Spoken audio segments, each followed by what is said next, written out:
While we're in Washington, let's bring in Texas Republican Senator Ted Cruz, member of the Senate Judiciary Committee. You've been on TV the last couple of days, and he's got a great new book out. It is called One Vote Away: How a Single Supreme Court Seat Can Change History. Very apropos. Good morning to you, Senator. Good morning. Great to be with you. It's good to have you as well. So the Biden camp says, meeting with that guy, not on his official calendar, but then again, why would you ever put it on the official calendar? But they're not really disputing the basic facts. They won't say whether or not Joe ever met this guy. And yesterday, after it broke, it would have been a great time to have asked the former vice president some of these questions, but the campaign called a lid at 9:41, so nobody could talk to him. Well, look, if this wasn't true, it'd be very easy to get rid of it. They could just do a press conference with Joe Biden and Hunter Biden both there. Hunter's around. There's nothing to prevent him from answering questions, and he can answer questions. Is this his computer? Are these his emails? Is this real?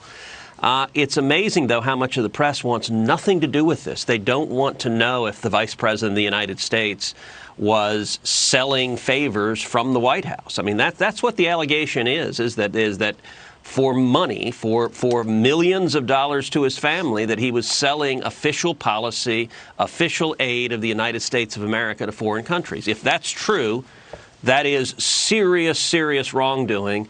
And it's stunning that much of the media wants to ignore it. And as you know, not only that, Facebook and Twitter decided to do more than ignore it, to censor it and silence it, to prevent people from even finding out the facts of the press story.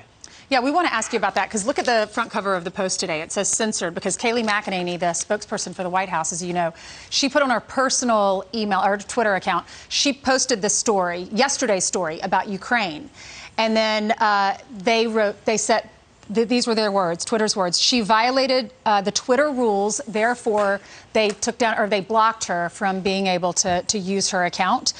Jack Dorsey then later in the day said our communication was not great, blocking the URL sharing with zero context as to why we're blocking is unacceptable. But what do you, I mean, will the mainstream media report the latest, which is they're reporting that he basically did the same thing in China with his business partners. They're reporting that Hunter Biden introduced his dad, who was vice president at the time, to his business partners in China. They flew over to China together on Air Force Two in December of 2013, according to these reports. What do you think about the censorship 3 weeks from the election? I think the mainstream media is entirely in bed with Joe Biden. I think their only priority is trying to elect Biden. And big tech, look, big tech has been getting worse and worse and worse, but they really crossed a line here. They crossed a line that is very dangerous. For years, I've been focusing on big tech censorship of conservatives, of conservative ideas, of shadow banning. I've chaired multiple hearings on it. But the line they crossed here is the New York Post has the 4th highest circulation in America.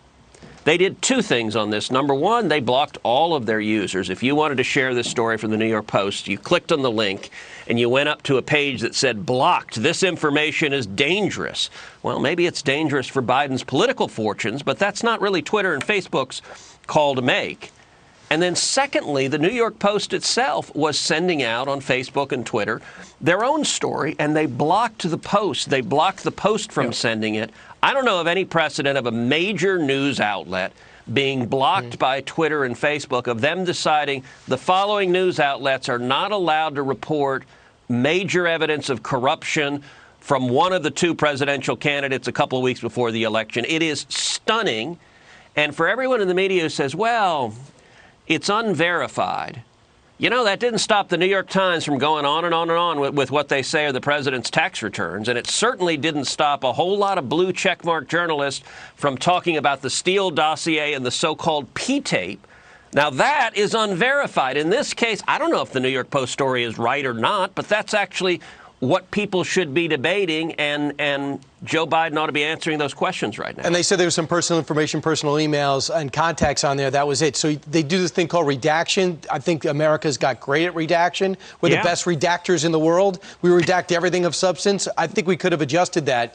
But the other thing to keep in mind, it's working. Because not everybody gets the New York Post since New York. And there's a lot of people out there who aren't watching us, even as astounding as that is. And the networks don't cover it. The other channels don't cover it. It's not brought up by the Biden campaign. So So it is working. You guys do an investigation in November or December, fireworks. It's a day story.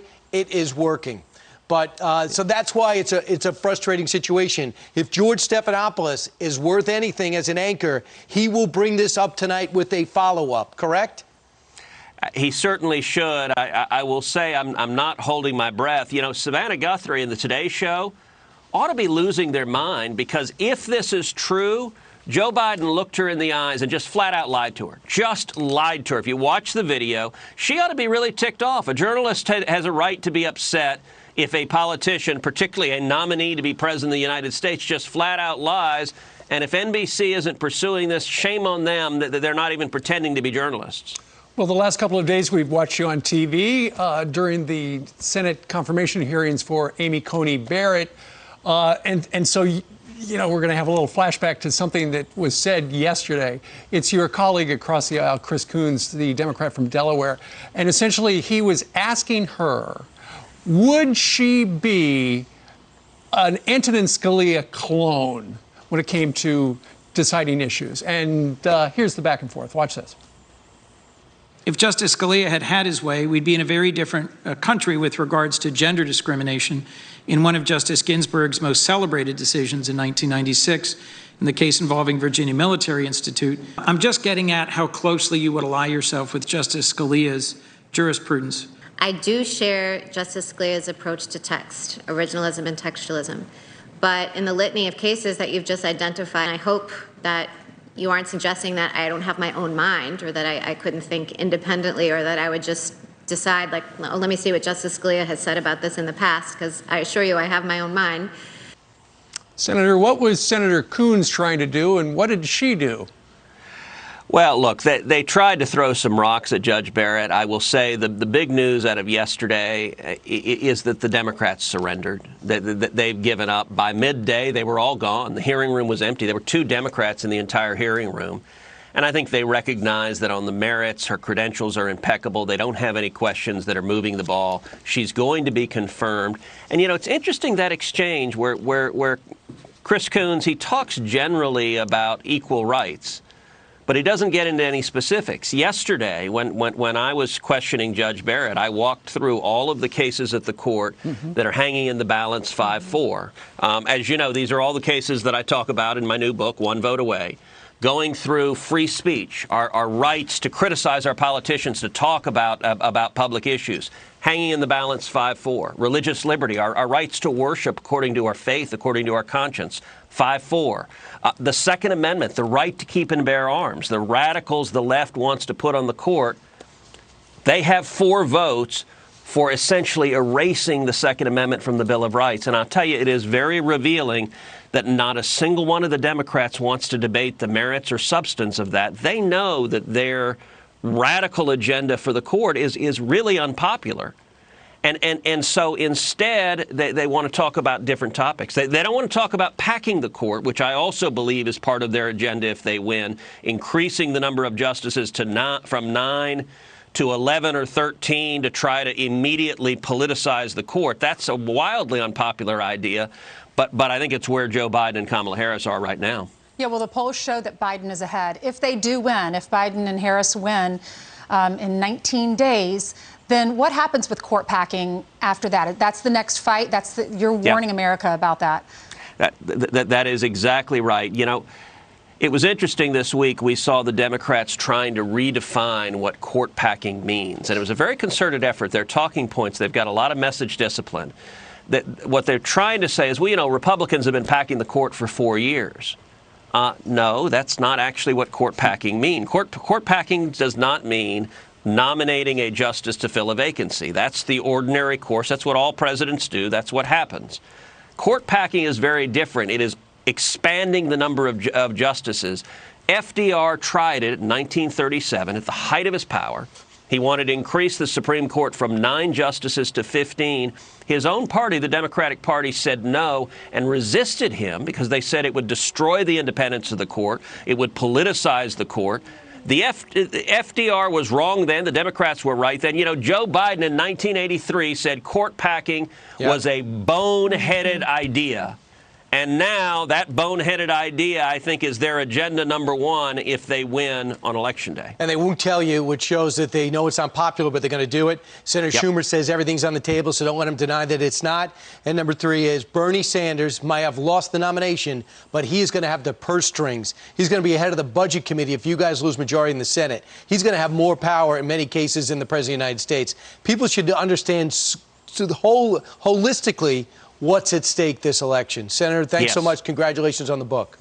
Thank you very much. And the book was #1 bestseller on Amazon nationally, so go get it where you get books. Right, absolutely. I'm not saying he's a competitive guy, but you and Steve released it on the same day, right? And actually, Steve, your cookbook, which is selling like great, our books have been trading places for #1 back and forth. So congratulations. Bundle them together. Get Steve's cookbook and one vote away. They make a great package, great Christmas gifts. You know, and the brilliance of your book, Senator, was that meatloaf recipe in Chapter 8. Right.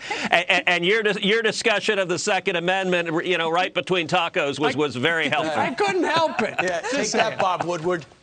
That's right. We're beating both of us are beating him right now. Anyway, that's I'm true. surrounded by all these smart men. Congratulations, all of y'all. #1. All right.